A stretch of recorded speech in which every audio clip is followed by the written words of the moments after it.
I've run over 100 miles in my pair of Adidas Evo SL, clearly the most hyped running shoe of 2025, even though it came out in 2024. So how did they hold up over that period of time? Were they as awesome as all of the hype reports it to be? Okay, so first things first, nobody provided me these shoes. I paid for them with my own money, and we're not gonna go over the specs today, as I covered those in my initial impressions video linked here, or here, I forget where YouTube puts it. So let's start off with the things that I've disliked after a century of miles in these bad boys. Do really dislike the original laces that come here. As you can see, I replaced them, and I really think did not like these pink ones. I bought them for the Vomero Plus thinking they were red, but I think they look really good here. I did give the original laces a try about halfway through my training block, just to kind of see if I'd psyched myself out of them, but no, they really kind of suck. The specific problem, for me at least, is that they're too narrow and they're too short.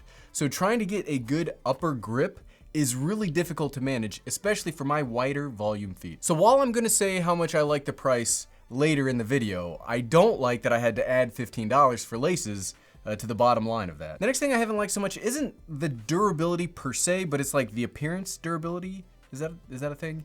Basically, I don't like how grody these look after only 100 miles. Yes, I have done some rainy and back roads running in these, but I've done that in all of my shoes, and none of them look like straight up as grungy as the Evo SL. This isn't a functional ding, but it would be nice if they weren't as worse for the wear. And I still hate this little shoe tab lace thing on the front. It makes this such a pain in the butt to tie these shoes properly.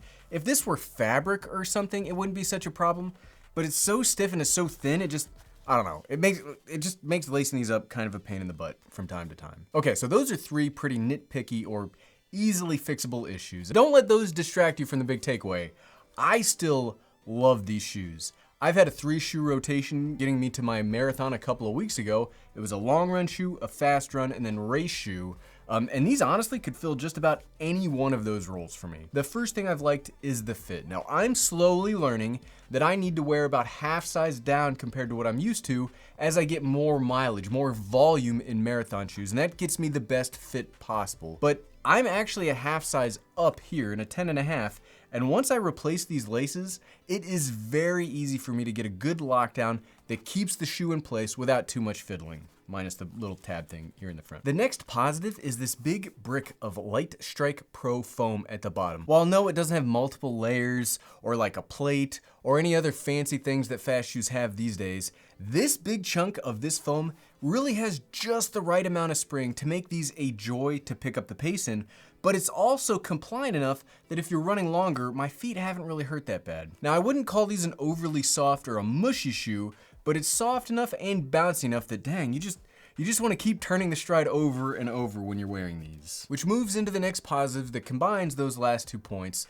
This is a comfortable running shoe. I'm always kind of nervous that lightweight shoes are going to give me issues as I've been running in max stack shoes for so long. But you don't really have to worry about that here. The foam, the lightness, and the comfort make for a sublime running experience. Next, I told you I would mention this, but I also still like the price. For a sticker price of 150 bucks, you get a lot of shoe. And now that it's almost 2026, you can even find these for cheaper. With a quick Google search, I was able to find these for about $100.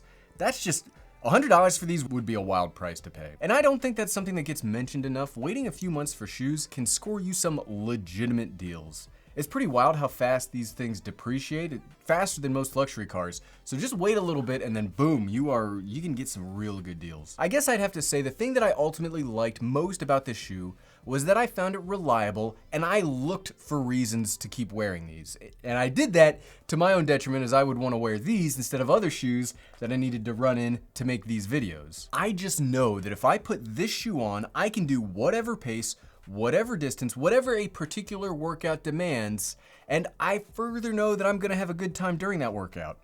Well, my feet are gonna have a good time if it's a really hard workout. I mentally am probably not gonna enjoy it so much.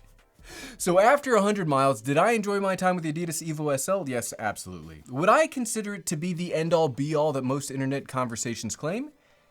I think it's pretty darn close. It's obviously not perfect, no product or person is perfect, but this is about as close as I think you're gonna get for a $150 running shoe. I can't tell you personally if they would work for you, as we were all affected by running shoes different, but would I buy another pair? Yes, absolutely. You get too much and can have too good of a time here that I would 100% get another pair of these. But what about you? Do you have or have you tried the Evo SLs? What do you think? Let us all know in the comments below, and thanks for watching.